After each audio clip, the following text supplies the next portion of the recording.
মামলা প্রত্যাহার করতে মন্ত্রণালয়ের দুই কমিটি। বিভিন্ন সময় রাজনৈতিক প্রতিহিংসা ও অন্যান্য নানা কারণে রাজনৈতিক নেতাকর্মী ও নিরীহ ব্যক্তিদের বিরুদ্ধে করা হয়রানিমূলক মামলাসমূহ প্রত্যাহার করার জন্য সুপারিশ করার লক্ষ্যে সরকার জেলা ও মন্ত্রণালয় পর্যায়ে দুটি কমিটি গঠন করেছে।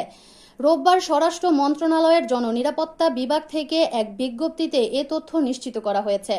জেলা পর্যায়ের কমিটিতে জেলা ম্যাজিস্ট্রেটকে সভাপতি করা হয়েছে এবং অতিরিক্ত জেলা ম্যাজিস্ট্রেটকে করা হয়েছে সদস্য সচিব। এছাড়া পুলিশ সুপারকে মহানগর এলাকার জন্য পুলিশের একজন ডেপুটি কমিশনার করা হয়েছে। এছাড়া পাবলিক প্রসিকিউটরকে এলাকার মামলাসমূহের জন্য মহানগর পাবলিক প্রসিকিউটর সদস্য করা হয়েছে। জেলা পর্যায়ের কমিটির কার্যপরিধিতে বলা হয়েছে, রাজনৈতিক হয়রানিমূলক মামলা প্রত্যাহারের জন্য আগামী 31 ডিসেম্বরের মধ্যে সংশ্লিষ্ট জেলা ম্যাজিস্ট্রেটের নিকট আবেদনপত্র দাখিল করতে হবে। আবেদনের সঙ্গে এজাহার ও প্রযোজ্য ক্ষেত্রে চার্জশিটের সার্টিফাইড কপি দাখিল করতে হবে। আবেদন প্রাপ্তির 7 কর্মদিবসের মধ্যে জেলা ম্যাজিস্ট্রেট দরখাস্তটি জেলা পাবলিক প্রসিকিউটর এর নিকট মতামতের জন্য প্রেরণ করবেন। আবেদন প্রাপ্তির 15 কর্মদিবসের মধ্যে পাবলিক প্রসিকিউটর তার মতামত জেলা ম্যাজিস্ট্রেটের নিকট প্রেরণ করবেন।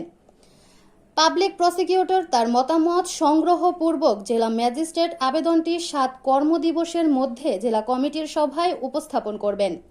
জেলা কমিটির নিকট যদি প্রতীয়মান হয় যে মামলাটি রাজনৈতিক বা অন্য কোনো উদ্দেশ্য হয়রানির জন্য দায়ের করা হয়েছে, তাহলে মামলাটি প্রত্যাহারের জন্য কমিটি সরকারের নিকট সুপারিশ করবে।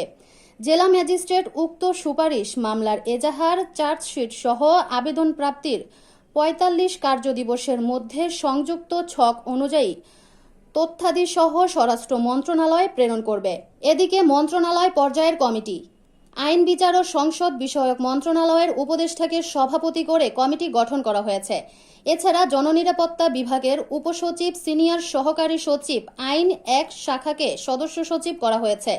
মন্ত্রণালয় পর্যায়ের কমিটি কার্যপরিধিতে বলা হয়েছে, জেলা কমিটির নিকট থেকে সুপারিশ প্রাপ্তির পর মন্ত্রণালয় পর্যায়ের কমিটি সুপারিশগুলো পরীক্ষা নিরীক্ষা করবে এবং প্রত্যাহারযোগ্য মামলা চিহ্নিত করে তালিকা প্রস্তুত করবে ও মামলা প্রত্যাহারের কার্যক্রম গ্রহণ করবে।